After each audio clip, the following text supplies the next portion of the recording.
And for more, I want to bring in David Daoud. He's a senior fellow at the Foundation for Defense of Democracies. Also joining me is Victoria Taylor. She is a former U.S. Deputy Assistant Secretary for Iraq and Iran at the State Department, and she's now the director of the Iraq Initiative at the Atlantic Council. Welcome to you both today. And David, I want to start with you because this conflict has re-sparked the war between Israel and Hezbollah. I'm curious, how has Hezbollah changed since that 2024 ceasefire agreement?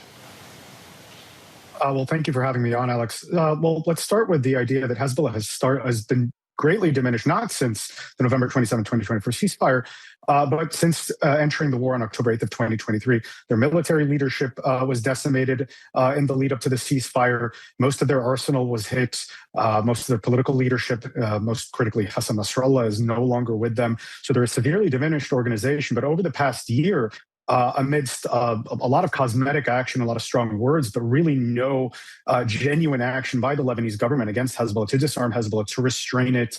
Hezbollah has been regenerating slowly but surely.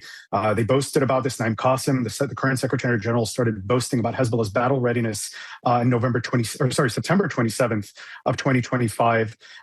This could, we could have taken this as the empty boasting of a demagogue, but then Israel started escalating its operations in Lebanon. Subsequent to that, earlier this year on January 8th, the LAF claimed to have taken operational or effective control over the area south of the Litani River, meaning they effectively cleared Hezbollah from that area. But Israeli operations since then and Hezbollah's continued attacks against Israel since the start of the new conflict, this new conflict started 2 days ago, show that was a misguided statement or just misleading statement. There was even an engagement by Hezbollah ground forces against IDF troops in Khiam. This is a border village. So Hezbollah is present on the ground. They're diminished, but they've been steadily regenerating. And it seems like their claims of battle readiness were not exaggerated by that much, because the Lebanese government, again, over the past year, did everything but genuinely try to disarm Hezbollah.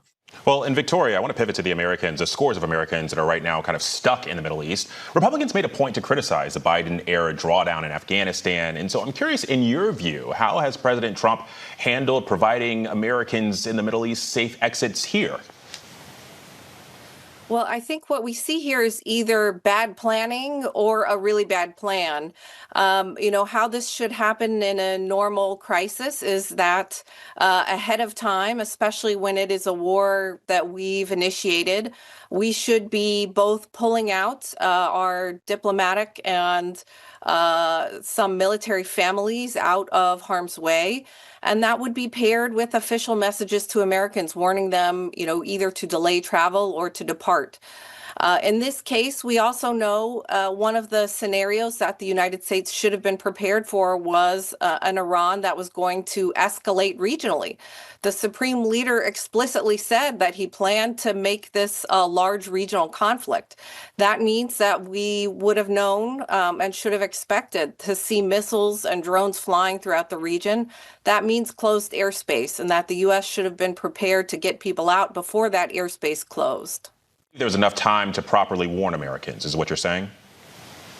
Absolutely. And I think in most cases, we've seen that. Even ahead of the 12-day war in June, we saw that the U.S. was pulling some diplomatic families and staff out of embassies, and we saw more warnings in the region. Yeah. Well, and David, pivoting back to Lebanon, Lebanon's government has taken the unprecedented step of outlawing Hezbollah's military activities this week. But ultimately, can they force Hezbollah to stop here? I think if there's an opportunity for Lebanon to ever do so, it's right now. And what we see, unfortunately, is that there's a strong statement, but there's maintenance of old fictions. Lebanon continues to hold to the idea in that statement itself that the area south of the Litani River was cleared. And what we saw today from Justice Minister Adel Nassar was he was asking Hezbollah to take the initiative, and I'm quoting, to surrender its arms to the Lebanese state. In response, we had Secretary General Naim Qassem just maybe an hour or two ago come out and say that Hezbollah has no intention of disarming. Hezbollah has no intention of stopping to fight. Hezbollah will continue to fight, and it's demanding that the Lebanese government rather than seek its disarmament, grant it its backing.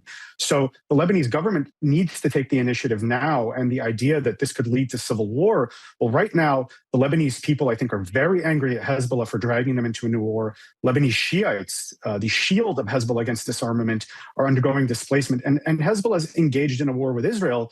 So the LAF has an unprecedented and small window of opportunity to pursue Hezbollah's disarmament right now, to take the initiative proactively and not wait on some miracle or on Hezbollah surrendering its arms.